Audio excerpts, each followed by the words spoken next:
this happening? How do we know? I mean, it says live. Well, let's give a minute for the Okay. for the kids. Let me see if it's. Oh yeah, there I am. We can see it. Yeah, I look great. Okay, good. You look good too. I do feel like I'm slightly off center though. Whatever. I don't have to. Do I have to press join the chat? How are you? Oh my god, I haven't been on camera since our last. Well, you were in my vlog, but you weren't like. It wasn't the same. How are you, Alex? I have a really bad cough, so I'm have a cough drop to try to temper it down, and I'm gonna try my best not to cause a disturbance on the live stream, especially as I'm a guest on Time to Read. Yeah, my channels. Now I was talking. We'll wait one more minute to officially begin. Okay. Okay. I was thinking, how many years have you had this channel?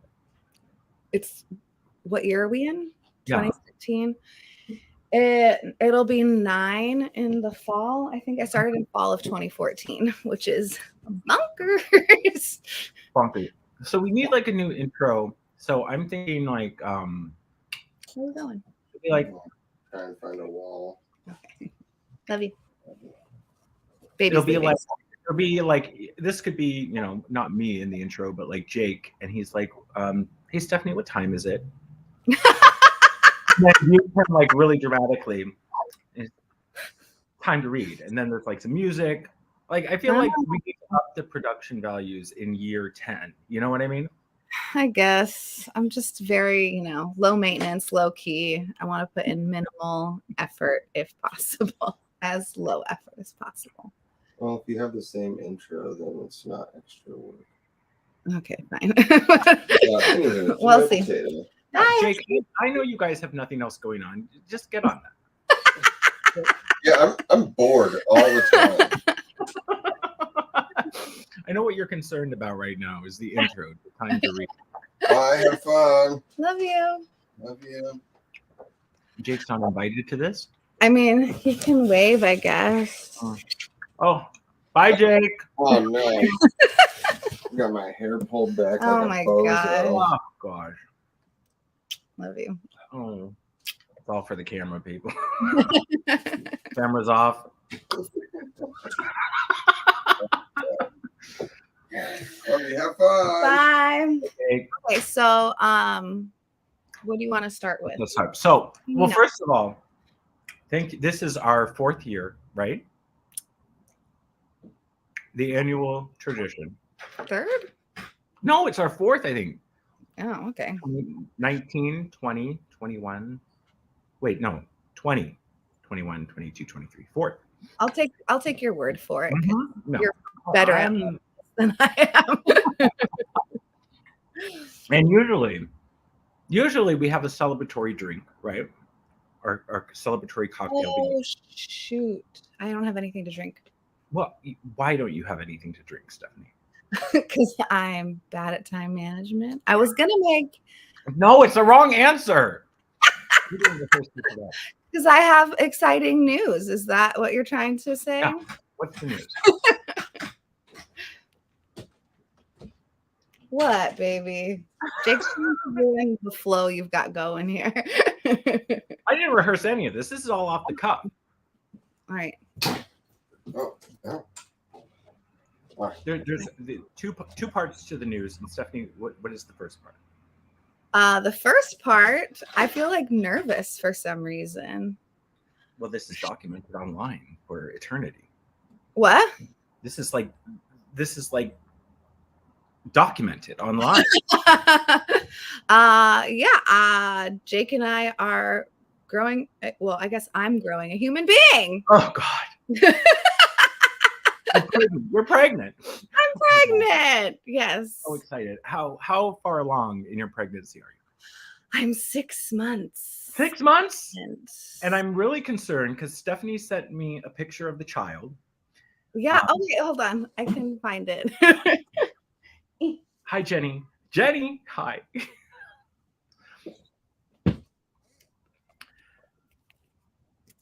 Look at that. Oh my God. This is concerning to me. That is a human and it has a face. Like there's facial features.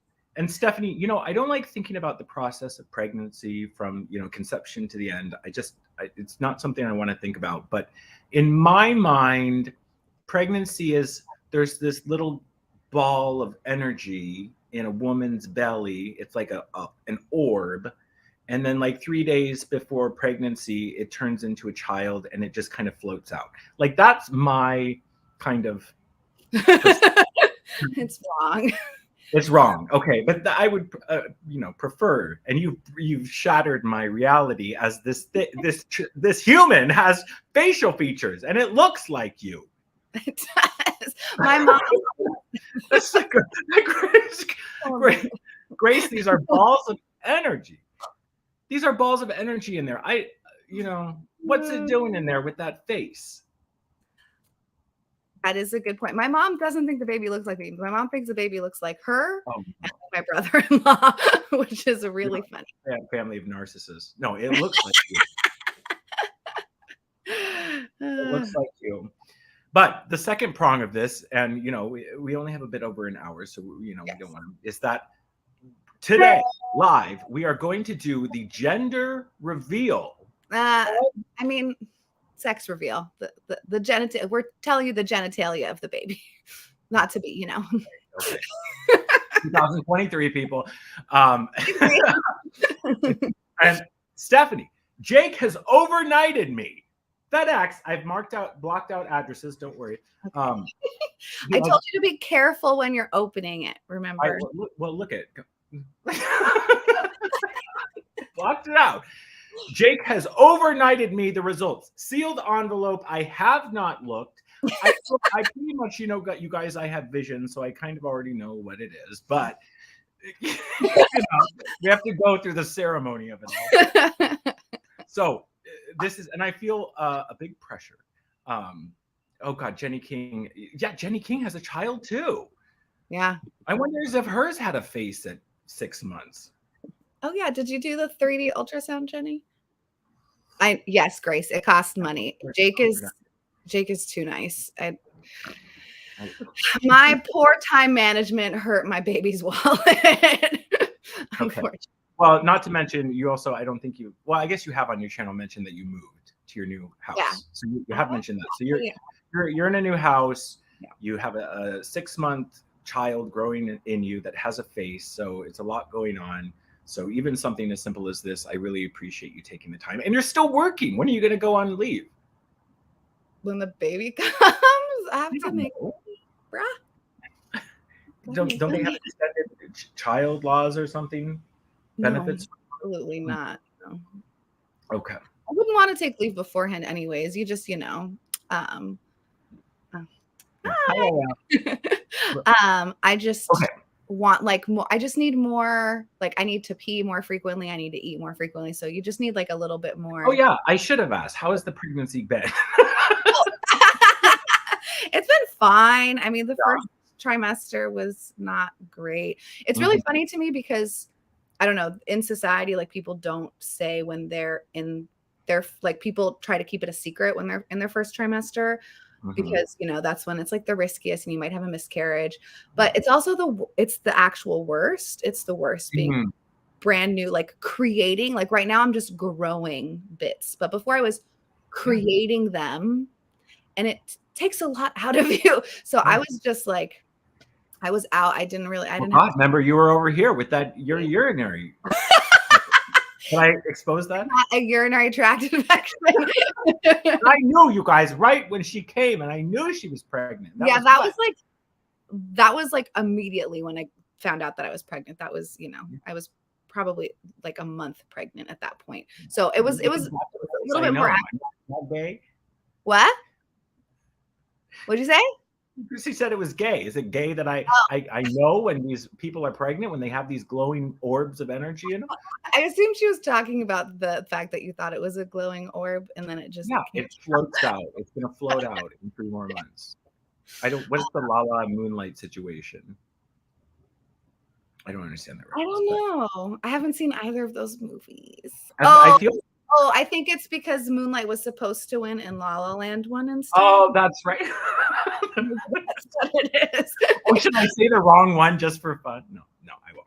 No. This is everything is fine now. When like pregnancy wise, everything is much better now. Mm-hmm. This is pressure for me not because of the people here, but I feel this child in the future could watch this video. And by that time, I might be some sort of like mentor figure in their life. Yes. Who knows? So I need to be on best behavior as I reveal the genitalia. Yeah. I don't know how to phrase this in this here. Okay. Okay. Shall we do the results? Yeah. Okay. Let me put some dramatic done. Oh, God. We have dramatic. Okay. The results. Wow. Let me turn down the Downton Abbey thing. I didn't know. The results are in. Stephanie, Time to Read, season 9, the pregnancy. Okay. Opening it. What is this sticky tape? It's washi tape. I already know what it is. I'm late. Oh, look, there's Fetty. Okay, you got. Ow! It's supposed to say it in big letters. Is this what? What? Is this what it means? I do not understand the purpose of this card. I'm using it to tell you that we're having a baby boy in my womb. Oh well. How does that feel, baby Adam, in the future? Oh well. Now I have confetti. Yes, the confetti. It's a boy, and I knew it was a boy. I know you knew it was a boy. Stephanie was here this past spring. Let me turn the Downton. When Stephanie was here this spring, I knew it was a boy, and she wouldn't confirm it, but I just knew. So we're ready. Yep. It's a baby boy. Are you excited? And Stephanie and I had talked offline that whether it was a girl or a boy, that the name Adam is in the short list of possibilities of names. Yes. I don't know if we had that conversation, but we can talk about it later, I guess. It's a baby boy. I'm so excited. Yeah. I don't believe in audiobooks, Stephanie, but I want you to start streaming Cormac McCarthy into that belly like immediately. Oh, that's a good idea, actually. Yeah. I want Child of God wrapped around that womb. Okay. When he approves of Cormac. I'm super excited for you, and I'm so happy for you and Jake as you move into your new home and you have a new family. Grace, why did you want a girl? Well, I said that I wanted a girl. She's always, they always want a girl. Whatever, obviously, but I just don't understand. Boy, little baby Adam is watching this 15 years from now in shock. No wonder I'm his mentor. No wonder. No wonder. Yeah, you're right. When are you having your baby shower and all that stuff? At the end of September. Baby's due like towards the end of October. So spooky baby. Actually, what I really want above all is a spooky baby. That's the most important. I have to have a baby that likes spooky things or I'll be very disappointed. And cats. Yeah, and cats. Well, I'm super excited for you guys, and I can't wait. I prefer not to meet the child until the skull is fully formed because I have a fear of my finger slipping through like a peach, like a rotten peach, I'm really upset with the words. I don't think that can happen. I think the finger can slip through that. Oh, Richard, welcome. Yeah, I think the finger can slip through the skull, and I don't want to be responsible for that. But I appreciate you wanting to be cautious. That's I just want to make sure everything's settled and bones are formed before Uncle Adam enters the premise. Okay. All right. Do you want to get down to Okay, we got to get this show on the road, you guys. It is our 4th annual mid-year book tag, where we go over kind of where we stand on our books so far within the year. And we've switched it up this year because the original tag we were doing had so many questions that Stephanie and I, could never answer. We don't know our fictional crushes.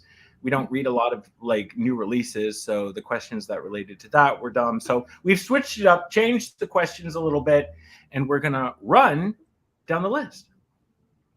Stephanie, shall we start with you, ladies first? Sure. Question 1. Tiny first. No genders. What? I'm sorry, no genders. I'm just, I just like. Whatever. Okay. Question 1. How many books have you read so far this year? How many have you read? Do I answer? Whatever you say, I'm going to add one more to make myself look better. It's only 17. It's pretty 17. Low. Yeah. And I know you have a slower reading year because you've just had crazy things going on. So I haven't finished anything since March. I mean, I just finished something this morning. That was the first book since March that I finished. So. Did you finish it just for this video?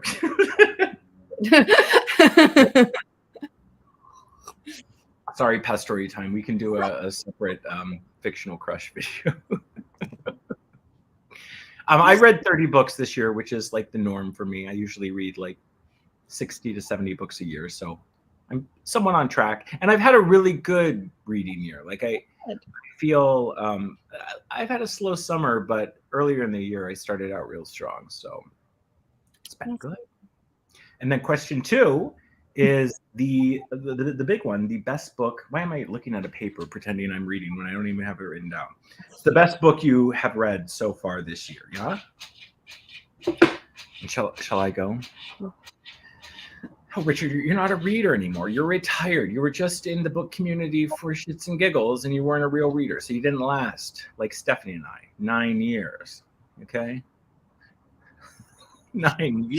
Do you also started in 2014? I forget. No, but we're connected. Okay, because I feel like it was around the same time. But anyways, what's your books? 2016. As my cough. My favorite book is a book I had you buy on Independent Bookstore Day, which is The Gospel Singer by Harry Crews. Really, I had a few options for this, but I went with this. Harry Crews, Southern Gothic.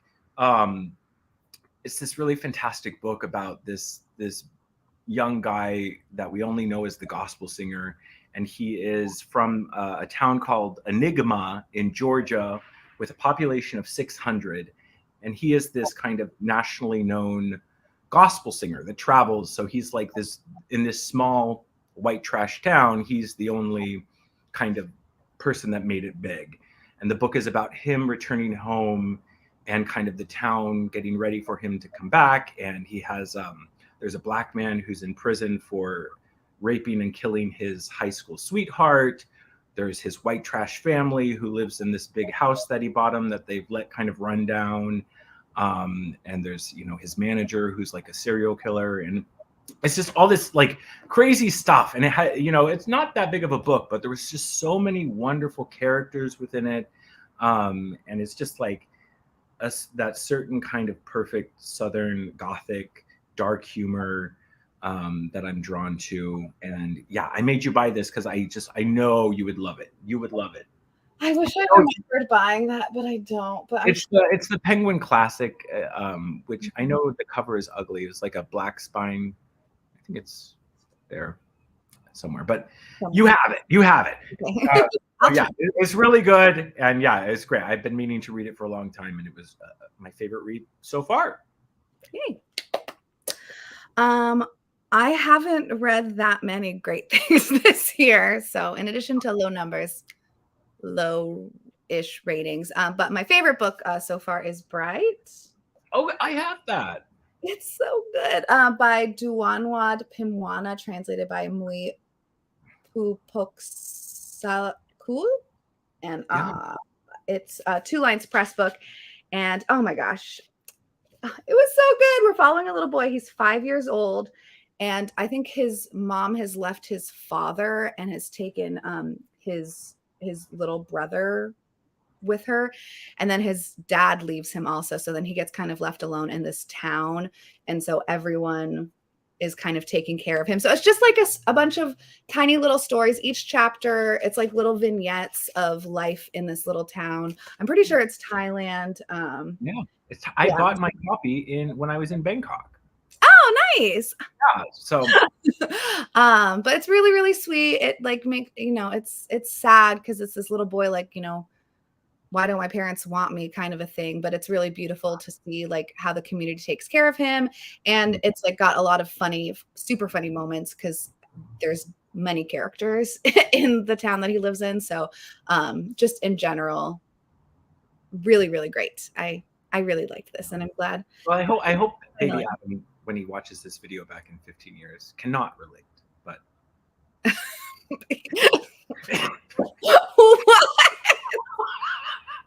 why would you even say that?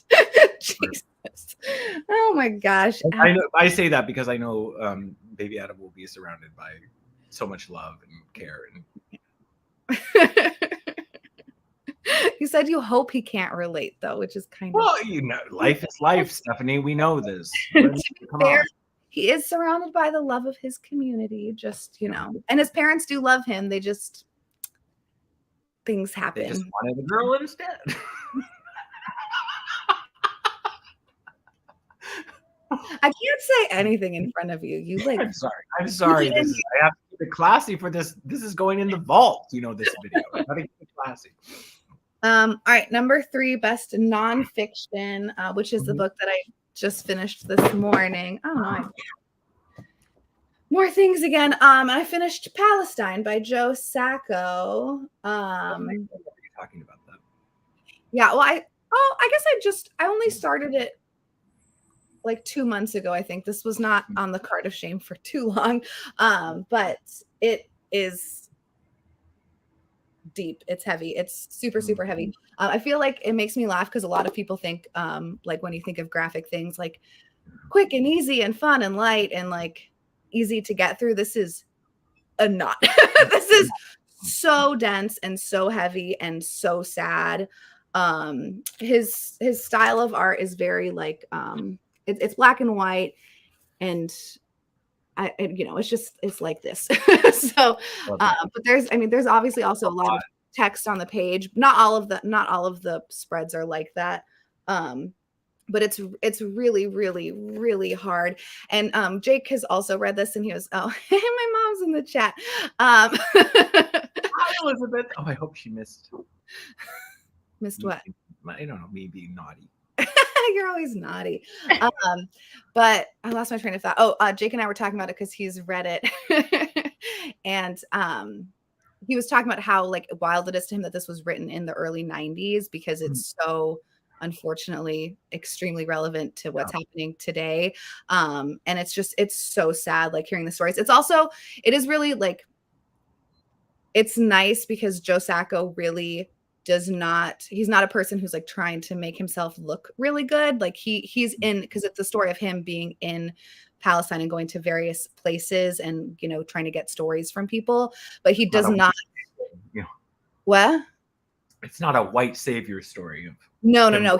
He says things like, I want to go talk to someone whose like house was, bombed. And like, that would be such a good story for the comic. And like, he acknowledges what he's doing in the book, which I think is really great. And at the beginning, he also is referred because, in the media, people just talk about like Palestinians as like terrorists. Like that's like the narrative, whatever. I mean, I feel like nowadays it's not as much, hopefully, but he talks like that. And then towards the end, you can see how his perspective has changed being there and listening to the stories of people. And it's like, it's so sad. It's really, really, really sad. So I would super recommend this if you're into, journalistic works. Nice. I will definitely. Stuff. Yeah, it was super, super good. Good. Mine is much happier. This is the the writings of MFK Fisher. This is a bind up of 5 of her works. MFK Fisher was a really profound or prolific, I should say, food writer from the mid 20th century. And she had a handful of books, her most famous being called How to Cook a Wolf, which is actually a restaurant named after it in Seattle, which is really good. But just fantastic. I've read 3 of the books so far this year, and I've gotten really into food writing, and I could talk about 2 hours about my kind of philosophy about food, and I think the horrible kind of relationship that we, especially Americans, have with food, especially connected to like the internet and everything. So I turn to authors like MFK Fisher because as the penises drip down. I turned to because back then, women, you would think that food writing was one genre that maybe women dominated back then, but that wasn't the true, because women, and this still carries on to today, women are viewed as cooks and men are the chefs, right? Yeah. So patriarchy. Even though, yes, a lot of the books back then were books written by women, they were marketed towards the housewife, and it was all about, getting dinner on the table for hubby, and the kids are fed, and, putting an extra cup of marshmallows in the Jell-O mold and all that bullshit, right? Mm-hmm. So authors like Fisher came along, and Elizabeth David, and then later on with Julia Child, these women came along that were still putting out works geared towards housewives, but instead of it revolving around the man or the dinner, it was the love of food, and it was encouraging these women to take pride in the food they're preparing and their connection with the food. And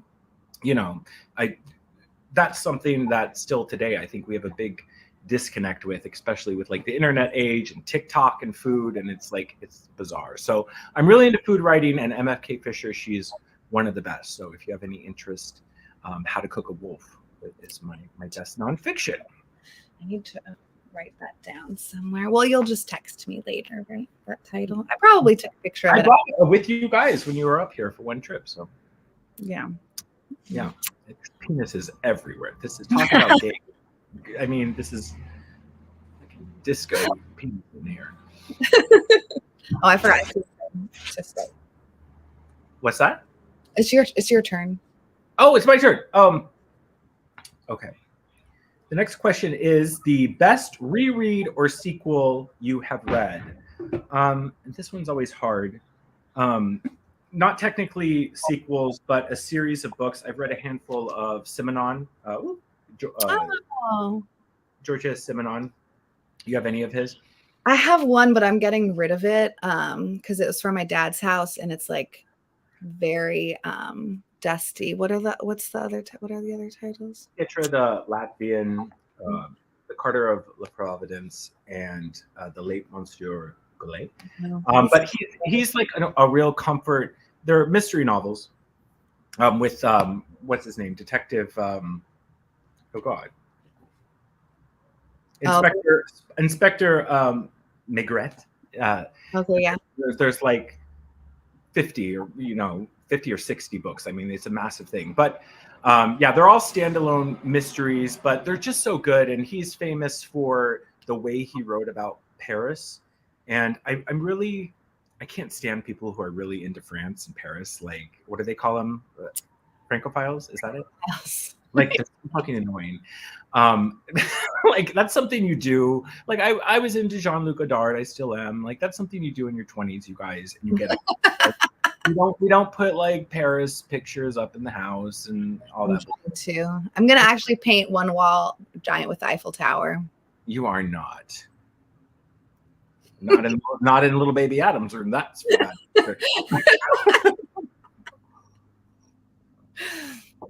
but anyway, I'm not into that, but he is famous for the way, you know, his Paris is very gritty. It's dark. It's always raining. And it reminds me a lot of Raymond Chandler in the way he kind of infused noir into Los Angeles. Simenon did the same for Paris in the way he kind of wrote kind of this gritty Paris. So it's 50 years old. 50 years old, Richard. Can we block people? What are you blogging about? Anyway, Simenon, they're great, and yeah, these are like ultimate. They're very short, so they're like great, like comfort reads. So I've read 3 this year, and then I'll continue to read more. So not technically a sequel, but a series. Yeah, close enough. Mine is I've only had one reread. The only like sequels that I've read this year are like those Heartstopper books. It's not at the top of my list of things, but I did finish my reread of After Dark by Haruki Murakami at the beginning of the year. I started it at the end of last year, and it's translated by Jay Rubin. And you know, I read this year too. For the first time or reread? First time. Oh, did you like it? Yeah, it was actually the answer for one of my other questions, but I did like it. You know, I have a very contentious relationship with Murakami, but I know you love him, and I feel like people label me like this Murakami hater because I did a couple videos that were like, I'm making fun of him, and I do think he has a lot of faults, but I wouldn't read somebody as many times if I didn't like him, and I recognize his style, the cats and the jazz and all that bullshit. Like it's so comforting to slip into. So I think that my problem with him is sometimes, especially in his chunkier novels, by the end, I feel like he's not really saying a lot, and we're just kind of going off the fumes of that style, and it can become tedious. But maybe I liked After Dark so much because it's a little shorter than his others. It's really short. Less than 250 pages. I mean, you like your reread? And I do read books like because I'm reading a lot of things at once. So I wouldn't like sit down and read a 600-page Murakami novel in like a week or anything. So maybe I don't feel the fumes as much, but being in his, there's something about reading his prose that just makes me feel a certain kind of way. That girl at the beginning sitting at Denny's and just like, right? I will say, obviously he is misogynistic because when that guy was all up in her grill, I was just like, she said no, back away, mister. It's very irritating. I enjoyed it more on a reread. This was the first Murakami book that I ever read 10 years ago. And I enjoyed it more on the reread than I did on my initial read. And so I'm glad that I reread it. I don't know what else to say. It was fun. It was quick. Well, fun's maybe the wrong word because there's like, some bad stuff that happens to women in it, but it was a good book. It was good. And I like the style that it all happens like in one night. So each chapter is a different time. And I hate the bad guy, and I can't actually remember now off the top of my head if the bad guy gets his at the end. I read it at the beginning of this year. I remember the details of. I remember there was like sisters, and the other sister was like in some room, and she was in a room. That was, I think, what I didn't get on with the book the first time that I read it.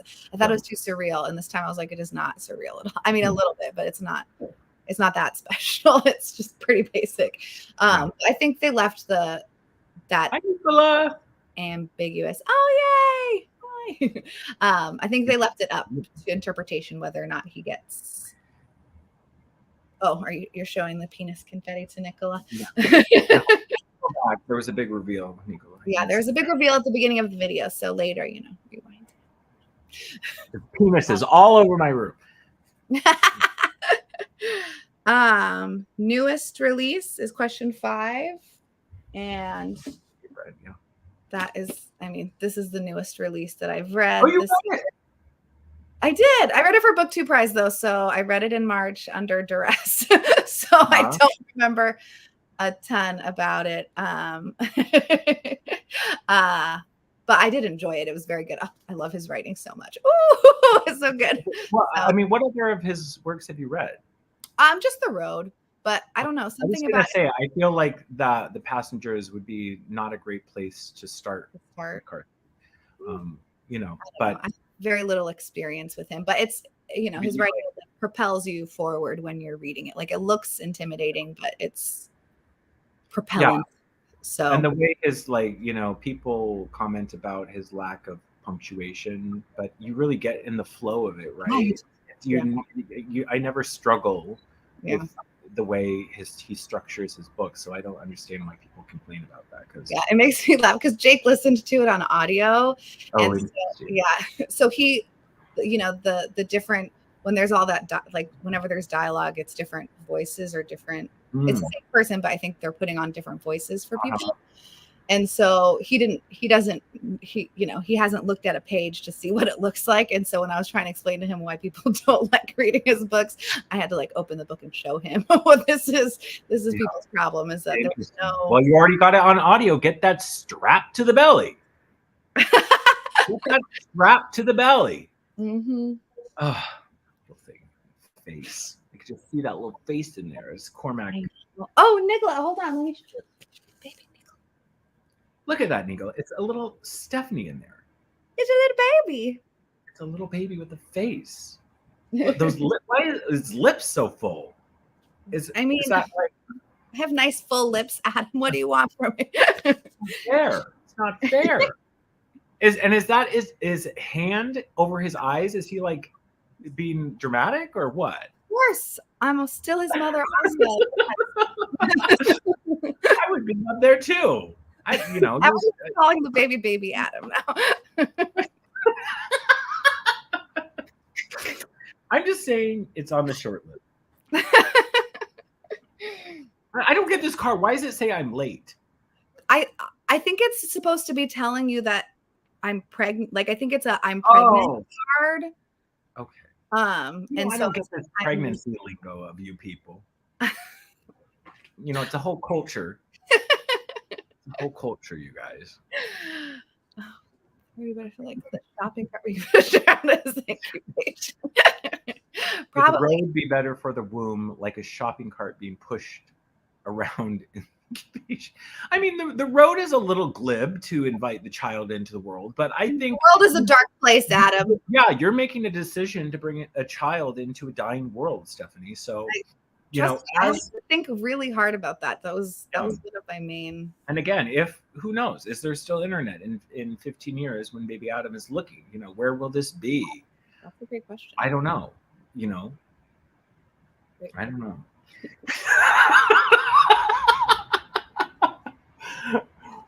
Oh boy. No. Okay.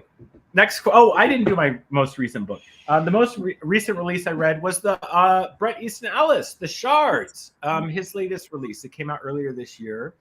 And I have kind of mixed feelings about Ellis, but I did really like this. It's a big, chunky book. It's 1980s. There's cults. There's serial killers. There's a lot of sex, a lot of gay sex, a lot of... as in all of Ellis's book, there's a lot of like pop culture references, so music and movies, and it was a page turner. And I'm not the biggest Ellis fan, but I've read a lot of it. I read 4 Ellises this year, and 5 including this year, because this came out. And there was a bunch of Ellises that I hadn't read. So I thought, you know what, this is my time. Because he's an author. You're supposed to read Ellis in like your early 20s and, Less Than Zero and American Psycho and all that bullshit. And I never really got into him when I was young. So I kind of was like, oh, that boat has sailed. But when this came out and there was a lot of good buzz around it, I was like, okay, this is, sometimes I believe in like signs, and it's like, this is my chance to kind of catch up on him. So I read a bunch of his stuff, and this was really good. Nicola, you have a call with your parents. Thanks for stopping by to my big reveal. The Shards. Bye. Stephanie, you don't have to type. You're on screen. I don't know.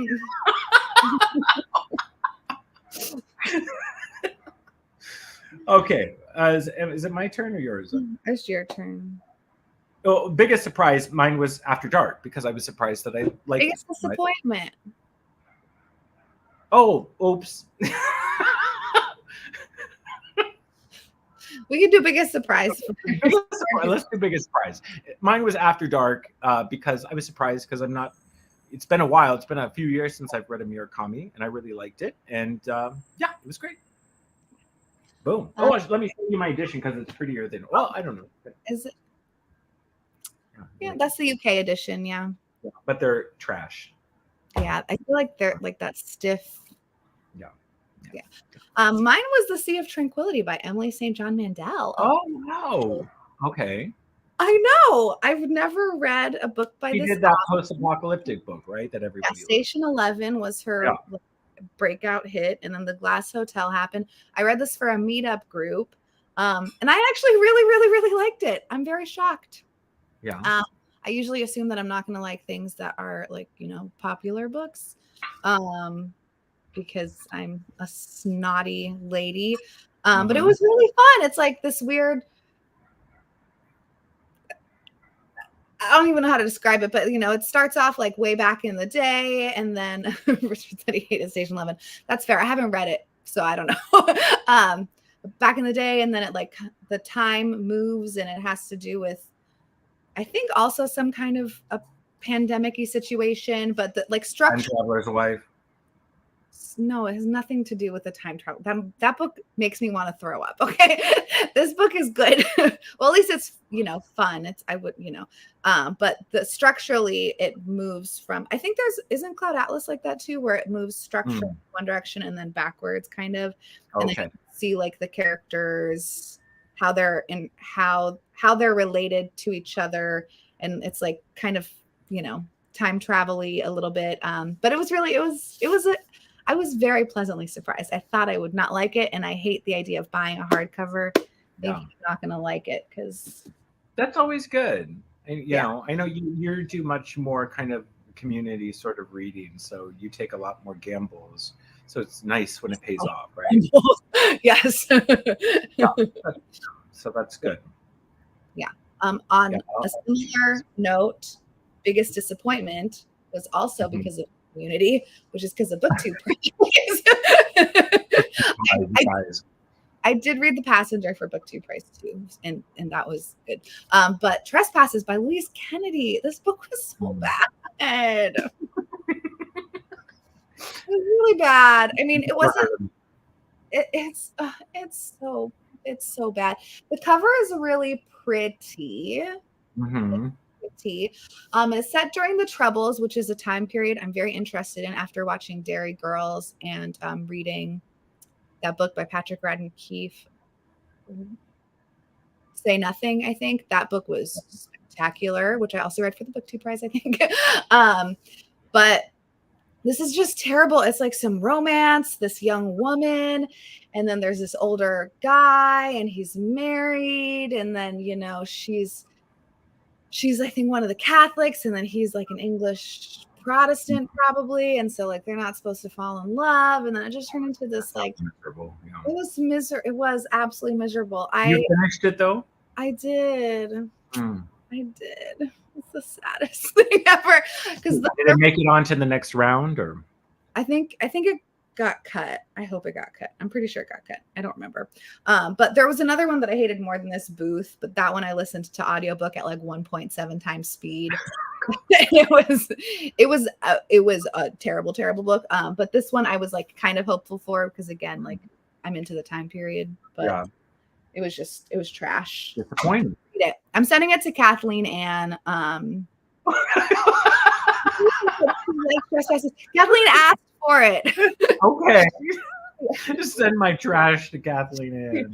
She asked for it. I sent her another one of the books that I hated, and like I didn't procrastinate as much, so I had time to write in the margins all of my bad thoughts while I was reading it. So it's just Jenny King liked it, but she didn't. I know. Wait, so it is in the semifinals, Trespasses? If she said that you're gonna have to comment on my semifinal vlog, then I don't remember. I thought that it didn't make it. I'm kind of depressed now. It's fine. It doesn't matter. My opinion's meaningless. Okay, what's your biggest disappointment, Adam? Mine, not as nearly a disappointment, because you guys, I don't read bad books, like, because I don't do a lot of community stuff. Sorry, really fast. This shit is depressing to me. It did make it through. I didn't realize that. Well, people have bad taste.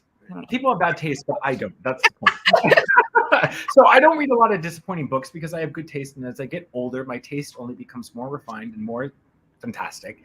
So I rarely am guided towards books that are bad.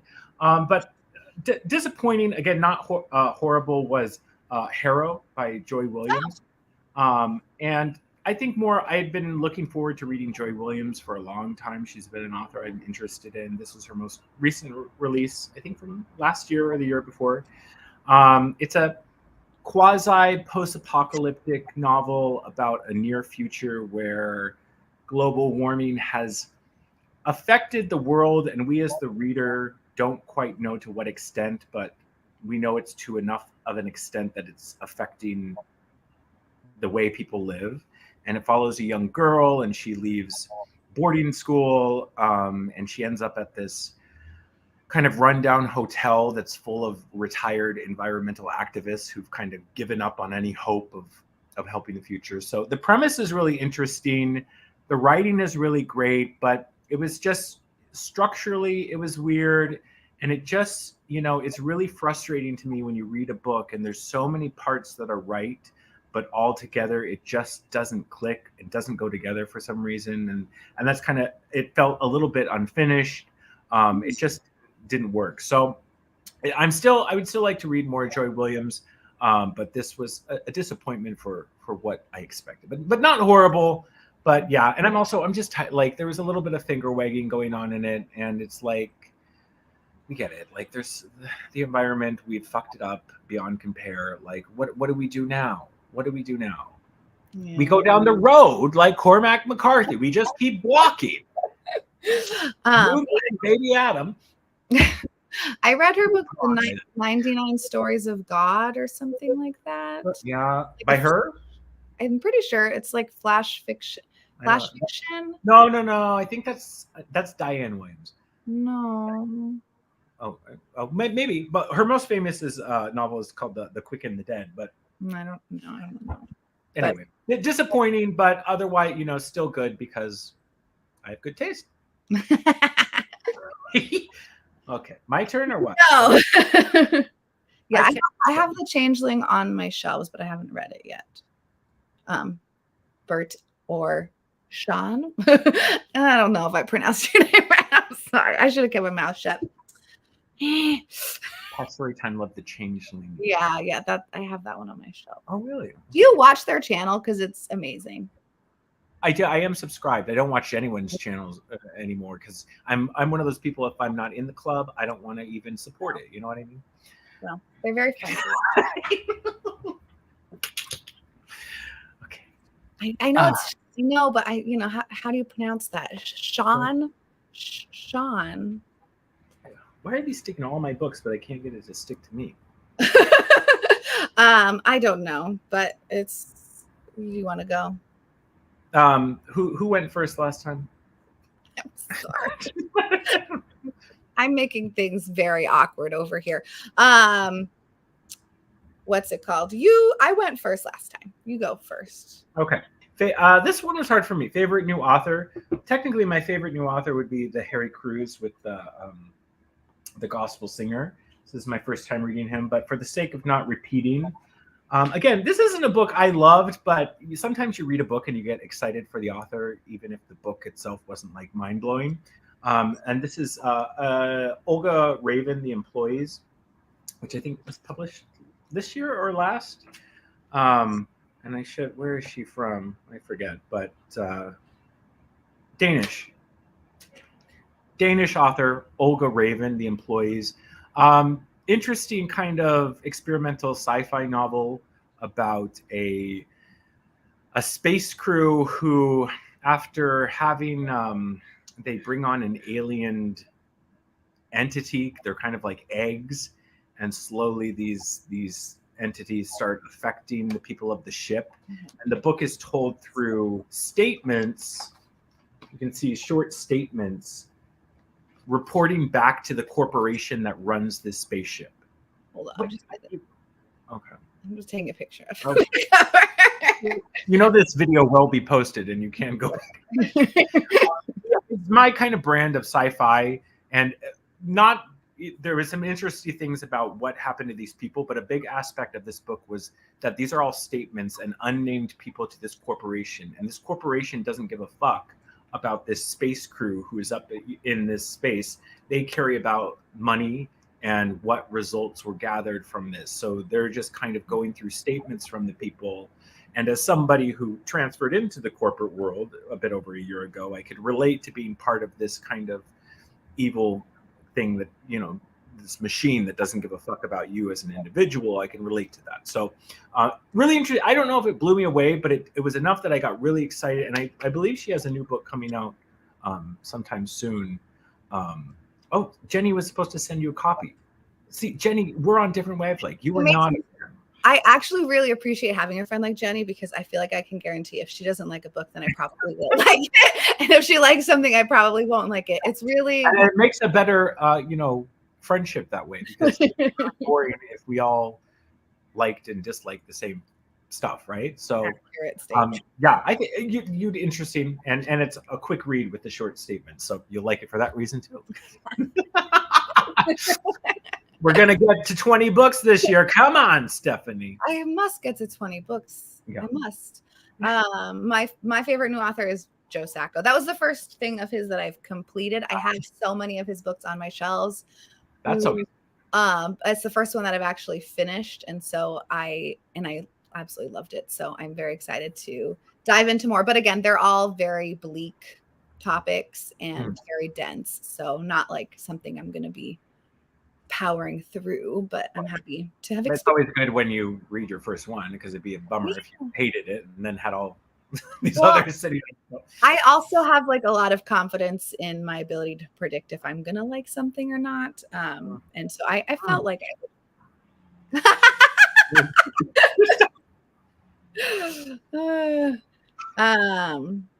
the employees in the Harry Crew book.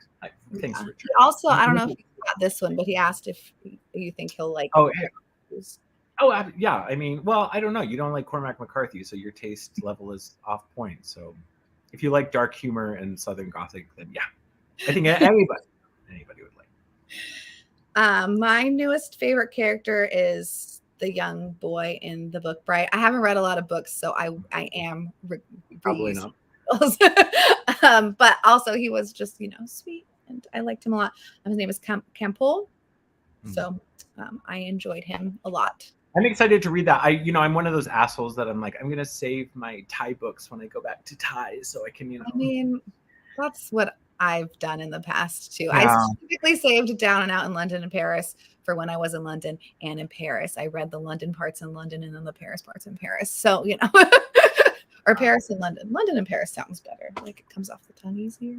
But anyway, what about you? Do you have a favorite character? I had 4. They're all from. I finally read Moby Dick this year. Oh, nice. And the 4 harpooners on the quad. So they're of course the most famous. I have to write these down. Queequeg is the most famous, and then the harpooners. They're really interesting characters because they're the ones underneath the what's the title, the shipmates. So there's Ahab, the captain, right? And then he has 3, God, I'm forgetting their name, but they're the second mate, first mate, whatever. And then underneath each of them is the harpooner. And they're the ones that are really putting in the work. They're the ones that go out on the boat. They're throwing the spears. They're fending sharks off of the ship. They're incredible characters. But there's Queequeg, who is this fictional, he's from some fictional island in the South Seas. There's Tashtego, who's a Native American. There's Dagu, who is a West African. And there's Fadala, who is, I think, from Indian or Asian descent. But there's such rich characters, and it's really frustrating because a lot of people, you know, won't pick up Moby Dick because they're aware of some of the way Melville portrayed Native American, or sorry, not Native American, all of these characters as savages and as pagans, not really understanding that, one, their non-Christianity is a huge part of the thematics of Moby Dick, but also that they're so richly drawn. These are real full-blooded characters, and you know, conversations should be had of why this man in 1850 doesn't write, you know, this white man in 1850, the way he writes about people of color does not align with our enlightened view now. We can have conversations about that, but to ignore that these, you know, what real rich characters, and I think right under Ahab, they're the richest characters in the book. So they're phenomenal characters, and yeah, it's just, it was so good to finally read this. Have you read Moby Dick? Or I should ask, do you have any interest in reading? I do. It's here somewhere. Yeah. Somewhere. Is it one of those bucket lists? I mean, it's been on my bucket list for, you know, yes, 40 years. But there's other things that I need to complete before I do that, like Les Mis. So I just can't pick up another big book until I've finished that. But you are interested. Another and I think you would, just to put, I don't expect you to pick it up anytime soon, but Moby Dick was such a welcoming book. It's not difficult. People say it's all about whale anatomy and bullshit. Like, get over it. Grow up. Learn something, people. I mean, that's fine. Okay. Yeah, I'm interested. I'm interested. Okay. I am. Those are my favorite characters, the harpooners of the Pequod. Okay. Next question. Oh no, is it your turn or mine? Yours. If you've finished answering, that means it's your turn. Okay. You're so smart. Little baby Adam's going to be so smart. just no. And partly because of me. Oh, you did. You told me you were going to send the paternity test along with this. There's no paternity test, you lunatic. I wanted drama. I'm sorry. Someone did make a Maury comment earlier at the beginning before you opened the envelope. I think it might have been Grace. I don't remember, but it's very funny. Favorite book to film adaptation. Mine is, I didn't have a lot of choices this year. And this definitely wasn't the best movie I watched, but it's an adaptation of one of my favorite books, which is The Driver's Seat by Muriel Spark, which I just gave you a copy when you were here. That was, I mean, great, tiny book, great option to fit in, but one of my favorite Muriel Sparks, and it's a really bizarre adaptation that was an Italian film starring Elizabeth Taylor. And it's really, it's widely considered like Elizabeth Taylor's worst movie or one of her worst. But it's, it's this Scottish novel adapted into an Italian film starring Elizabeth Taylor. And it's about this woman who, it's kind of this psychological sexual thriller sort of thing where this woman leaves her life. She buys this really colorful coat. She goes into a store and she buys this really outlandish coat with all of these colors. She leaves her job and she goes on vacation to some, I don't think it's ever said, but some maybe southern Italy or something. And we know from kind of the get-go that something bad has happened to her because we kind of flash forward in time as people give testimonials of witnessing this woman throughout her travels.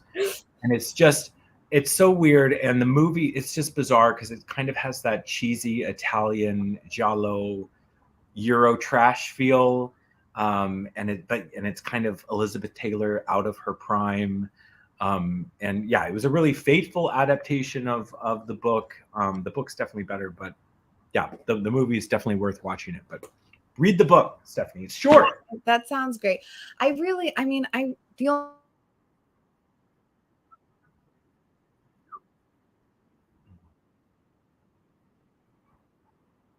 Her books, other than the 5,000 other books you have on your shelf. Well, it mostly has to do with choosing to read books to like go to book clubs and things, as opposed to picking things up that I want to read. And I need to find a better balance because I'm failing currently. How is your move with the books, by the way? was the new fine. house? Yeah. Did you like purge a lot, or you just kind of moved everything in your? I just moved I know everything. I know you said you were trying to organize stuff. Then you were Yeah, having the problem is that everything is just double trouble. stacked and on top of. It So looks like you have a lot more room though. Compare. No, Not? no. We got rid of 2 bookcases, and there's not really room for. There's room for probably 1 more. Anyways, it doesn't really matter, but I need to read the things that I have here. There's way more over there and over there. I don't actually know if I've I don't know if I've done a book to movie adaptation. The only thing that I could like see like just by glancing through my letterboxd was the Grand Budapest Hotel, which is not an adaptation of anything, but it's like loosely based on the life of Stefan Zweig, who's I read the chess story years ago, and I absolutely loved that book so much. It's so funny. And I just love Wes Anderson movies. That is, I remember seeing that movie when it first opened in theaters, and it was like one of the greatest theater experiences. It's just they're so beautiful.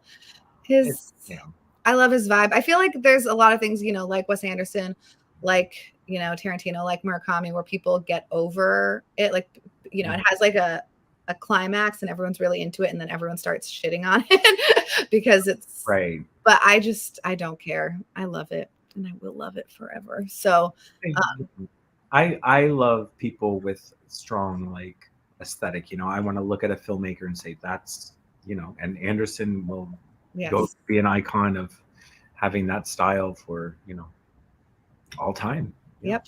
Yeah. So, like the movie, like the book. Not technically a real answer. It works. It works. The next one is a book that made me happy, and my answer is just Bright again. So I don't really have anything. That's been a pick for 3 of your answers, so that makes me want to get to it. So yeah. It made me happy. I mean, it also made me sad. I didn't pick it. I was gonna pick it for both happy and sad, but I decided to pick something different to mix it up a little bit. But it did make me happy. Also, happy and sad. These questions are always hard for me because I know we've joked about before that we don't read happy books, but I think it's more. I don't read happy and sad are such concrete emotions that I don't. The stuff I read is more in the middle. Like I don't read stuff that's too set on either side. So that's hard to say. But mine, I actually am cheating on this. I'm using a book that I'm in the middle of right now, but it's The Arc Secura by Kobo Abe. I'm a massive Kobo Abe fan. And talk about if being a fan of Murakami, Kobo Abe is an author you have to read because he was very influential on Murakami. I think Murakami took a lot from him. He has these very surreal, Kafkaesque, bizarre stories. All of his books have to do with kind of men who are kind of stuck in some kind of situation, both physically and kind of, psychologically. Like he has a book where a guy is stuck in a sand dune with a woman. He has a book where a guy lives in a cardboard box. He has a guy, Richard likes Abe over Murakami. He has a book where a guy has a face of another guy surgically, implanted on himself. And in this one, The Arc Secura, it's about a guy called the Mole who has like an underground bunker, this massive cavern that he's building an ark for the end of the world. And he's kind of building this underground, and he has these kind of fake tickets that he has prepared to give out to people to invite to this ark. As he predicts the world is going to end. So it's this really quirky, dark, macabre, Japanese tale, and very Murakami, and it's really good. And his books always make me happy because there's a lot of humor, along with a lot of kind of dark stuff. So I love dark humor. Yeah, me too. I'm surprised I don't have any of his books. I just looked on my Goodreads to see if Woman in the Dunes is his most famous. Yeah. It's good. Oh well. Good. Next one is a book that made you cry, or the saddest book you have read. I really struggled this year. Last year I was so proud because I had a book that I had a tear come down. But back to no soul, people. Back to no soul. I don't cry. But I did pick. I picked Rabbit Run by John Updike, which is another huge modern classic, which I never got around to reading it. And I finally did. I read this with Dee Dee from Brown Girl Reading, and we had a lot of fun reading it.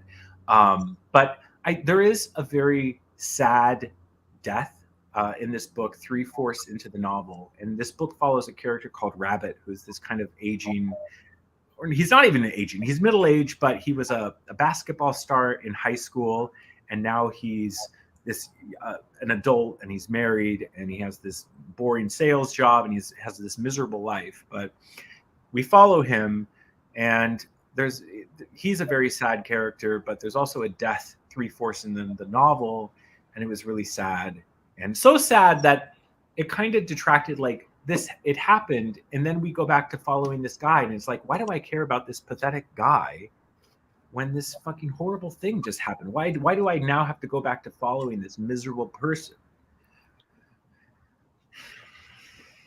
But I love these books, these middle-aged men. It's my vibe. Bad. Mine didn't make me cry either. I don't know if I've actually cried yet this year reading. Well, I haven't read that much. You can see it's not made you more emotional. Maybe it's taken emotions away. The baby? Mm-hmm. Well, I haven't really. Well, whatever. It is depressing, though, in my opinion. This I also read for Book 2 Prize, Night Crawling by Layla Motley, with this horrible Oprah sticker. It would be such a look at how beautiful that cover would be without that terrible thing on it. That sticker made that woman a lot of money, so good for her. Yes, yeah. Fine. You're right. This book follows a young Black woman in Oakland, like in the not the aughts, but I think when I don't know, not after Trump has been president. I think it's before that. Like it's slightly set in the early teens. And she has an older brother, and there's a neighbor who same color as your metal bookshelves. She has a neighbor who has a young son, and basically she's just struggling so much. They keep increasing the rent on her and saying that they're going to kick her out. The mom of the young boy next door is like a drug addict or something and is leaving constantly. So she's kind of taking care of the young boy, but she's also, I don't even actually think she's a woman. I think she is. Oh no, I know for a fact she's underage. She's 17 years old, because a huge plot of this. Not a woman until you're above age? Well, you know what I mean. She's a teenager, but she ends up accidentally having sex with a guy, or she has sex with him, and then he gives her money afterwards. So she becomes an accidental prostitute, basically. And then she's like, oh, this is an easy, and he gave her so much money because it was like a fancy place that, she found him. And so she's like, oh, this was like a pretty easy way to make money. And, I need money. So then she starts trying to, do that. But then she gets caught by the cops. She actually, this is honestly the worst book I've ever read. It's so sad. Why are we running down the whole book, Stephanie? I know. Well, this all happens towards the very beginning, but she's trying to get some John or whatever, and then he starts being aggressive. Like he's physically being aggressive with her, and the cops stop them. And instead of doing anything to him, they snatch her up and put her in the back of the cop car. And then they're like, oh, we'll let you off the hook if you, have sex with us, basically. So she ends up becoming like, a cop prostitute? Yeah. And she's 17 years old. And it's really horrible. And then I am going to just totally spoil this book right now. It's because I'm sorry. I just have to. I never spoke about it because I never did like a Book 2 Prize, whatever. But, the day she turns 18, she gets a call from the cops, or is brought into the station. And then they start questioning her and asking her all this stuff. Like the second that she's above age, because before when she was underage, and the whole thing in general is like a horrible abuse of power. I might actually start crying thinking about it.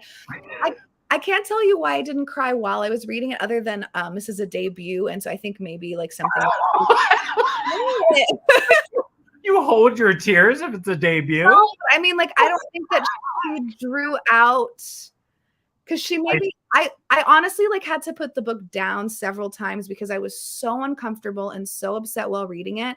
But there's still like, I don't know, like I didn't, the tears didn't come, even though what was happening was so horrendous. She's also trying to like help her older brother, like get him to be motivated to like get a job. And he just wants to be like, you know, he thinks he can be like a rap star because their uncle did that. And it's honestly like, you think it's bad, and then it just gets worse and worse and worse and worse. And then towards the end, you're just like, oh, okay, I just read that. And then you're just depressed afterwards. This is why we should be thankful that we're not bringing a little girl into this world. I guess. God.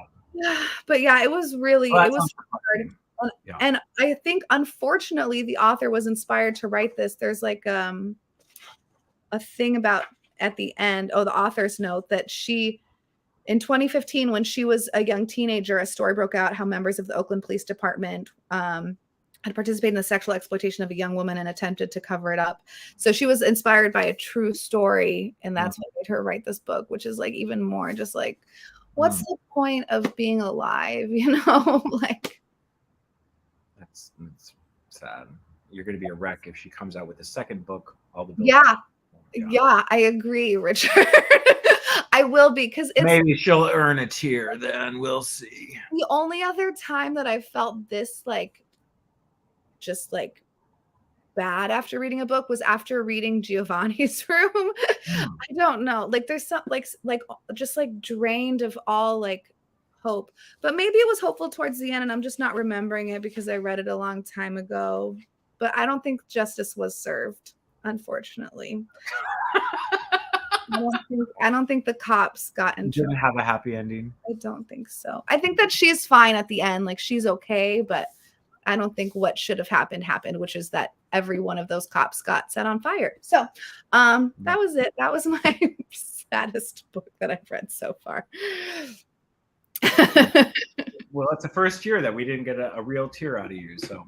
I know. Well, I almost just cried right now. Yeah. The most beautiful book I've bought so far this year is the next question. And I don't know, I guess I dropped it. Where did it go? Oh, there it is. I don't know. I mean, this is all I could come up with. I've seen that. Yeah, I bought it with you at Indie Bookstore Day. It was a cover and title by. It's an anthology that I got at Open Books, I believe. And I think this is a really, really pretty cover. So it's poetry, yeah? It looks like it might be a mixture of stuff because it's just called pathetic literature. So I don't know. I think there maybe it's both. So interesting. Yeah.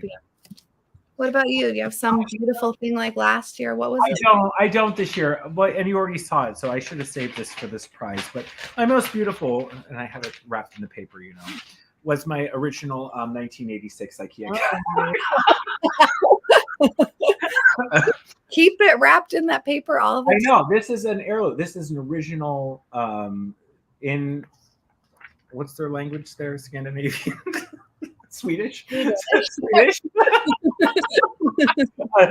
In Swedish. Original. 1986. I had a vision that I needed to have this. I was searching for my birth year, which is 1983. I'm putting out a call to your community. Anybody who finds, yes, Grace, 1983, I am willing to pay an exorbitant amount of money for it. But I went with 86 mostly because this cover is so ominous. Okay, look at this.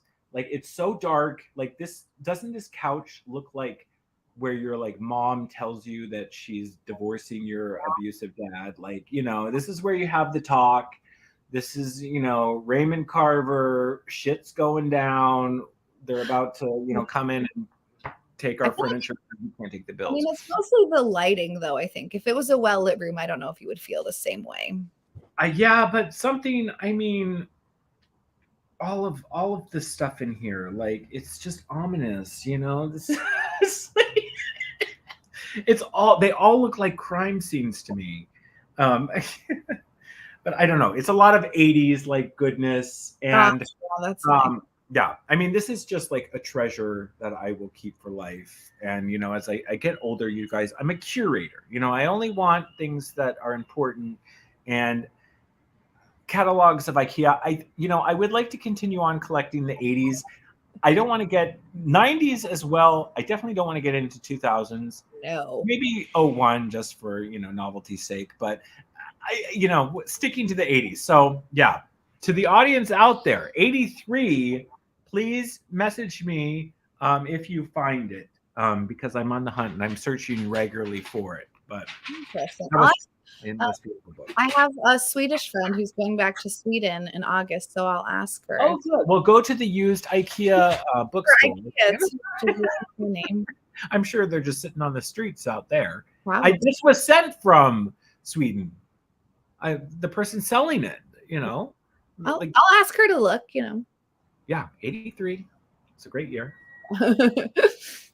Okay. Oh my God.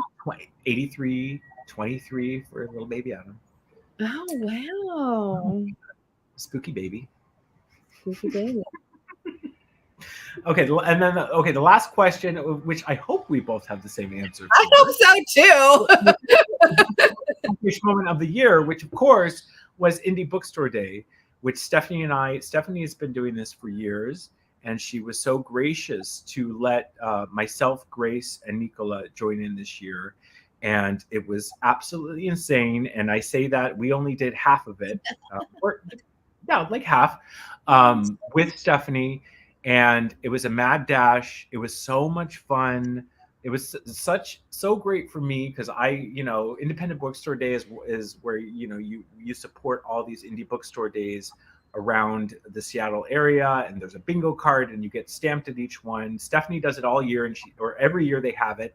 And she always gets every stamp. And, we could not commit to that, the Grace, but we put forward our best. And I'm so grateful. I have a card for you, which has been sitting. Talk about you not getting out. I had a card of the Seattle Ferry. Because if there's one thing that'll symbolize it. One, too. So yeah, that was definitely my bookish moment. Yeah, same. It was very, very fun. I was definitely a little nervous to have you guys join us because I feel like it's one thing to watch the vlog or hear me talk about it, but to experience it, you have to be quick, you have to get in, get out. You do. And even more so, I think this year, right? Because you guys missed a ferry and the timing was all messed up. So, Yeah, one of the bookstores we couldn't make it to on the day of, and we had to go the day after, which I'm very disappointed in, but that's okay.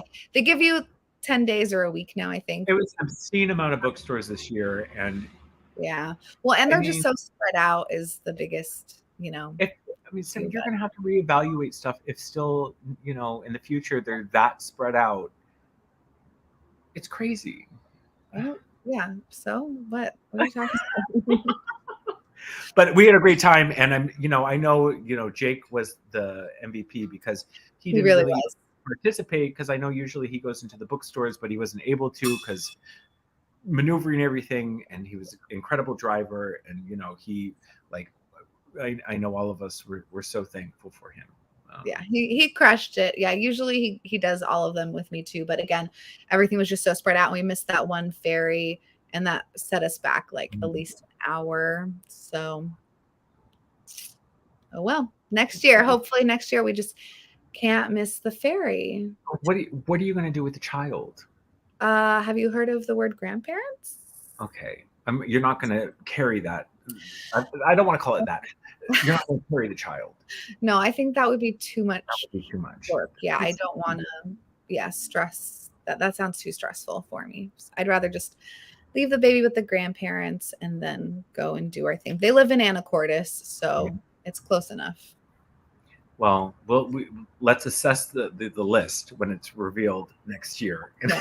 We'll see how the same kind of core group. So there's a lot of bookstores that I had already been to. There was a few new ones, but yeah. Well, I said that was the best thing about me, because I'm from here and I had not been to half these bookstores, and now I have a lot of bookstores that I will be going back to regularly, which I didn't even know. One of which is like the closest one, that one in Pioneer Square, Arendelle. Arendelle, yeah. That's like the closest one to me. I had never been to it, and it was an incredible store. So it's like, it was a real gift to me to be able to get a snapshot in and out of all these places. It was nice. Thank you. Volunteered you to carry the baby? I don't work at. Oh gosh. Depends. Is its skull going to be fully formed? I don't think so. Maybe. Oh, wait. How long does that take to grow? I don't think it's. Why does it come out if it's not done? That's like taking a cake out of the oven before it's. Because you have to squeeze it out of a vagina, okay? No, you don't do that. It floats out. It's an orb. There's a placenta that you eat afterwards, and a celebratory. No, thing. No one's eating any placenta in this house. I can save some for you if you want to eat it, though, but I'm not doing that. Can you freeze it? We'll save it for next year's book tag. Yeah. Special snack. Jerky. Well, I'm so excited for you and Jake, and it's going to be, oh my God. And I'm so happy you're having an autumnal baby, as I know all these people with summer birthdays. Yeah. It's like, it's gross. So we're going to have a spooky baby. Spooky baby. The mentorship starts early. I am the mentor, and I hope, again, whatever your name may be, as you look back 12, 13, 14 years to this video, that you appreciate the genitalia reveal of. I don't know why you have to like make it more. I don't know what to say. I can't. Or sex. Yeah, the sex of the baby. Your sex reveal. Yeah. I hope you look back and yes. I'm going to delete this before they have a chance. No, stop it. Stop it. This needs to go, I would like you to print out screenshots of this for the baby book. Are you keeping a log? Are you going to be a crazy book mom with this child? Like in terms of, are you going to read a book? Oh, yeah. Read stuff to it? Yeah, I'm going to try. I've tried to read to Jake in the car before, and my mouth gets really tired really quickly. So I don't know if that's going to work. But I could always like put on an audiobook and then read myself while the audio is playing so the baby can experience what I'm experiencing, but with less effort on my part. I mean, I could read a baby book, no problem. But I guess I was thinking of like real books, because when it's a baby, I'm just going to read regular books because it doesn't understand, like it's going to start to get engaged with those books when it can sit up and hold a book. It's too long too. I don't like that, It takes too long for them to be able to sit up. To all of it, to engage me, entertain me, like stimulate my mind. Why do I have to do all the work, That's a great question. This is why I will never be a parent. Do you feel prepared though for motherhood? No. Do you feel like you're just going to be kind of winging it? Like, are you okay? Can I ask, are you one of those super researching, like reading these books, like what to expect when you're expecting? That's good. Absolutely not. I do have an app, so every day it gives you like a tip. So, like make sure you're drinking enough water, or, oh, those cramps, like, you do like, have more magnesium. Yeah. Make sure you're walking so that you can poop, because guess what? You get constipated when you're pregnant. Oh, God. Horrible. There's a lot of terrible stuff. Yeah. And have you, I know you're a nurse, but you don't I'm not a deal baby with, nurse. You're not a baby nurse, so you haven't had experience. No experience. Well, I know you're way over time, so shall we wrap it up? Yeah, let's go. I have to go to work. Okay. Right. Well, congratulations. Participating. Thank you for making another year of our tradition of doing this. Thank you for all who joined. And this video will be up for years to come. So if you didn't watch the full stream, come back and start from the beginning anytime. That goes for baby Adam anybody else who's still alive. Sorry, every time you call the baby Adam, it makes me laugh very hard. Thank you guys for watching. All right, I'll talk to you guys. Bye, guys. Bye. I don't know how to get out of here, so I'm just going to close the window.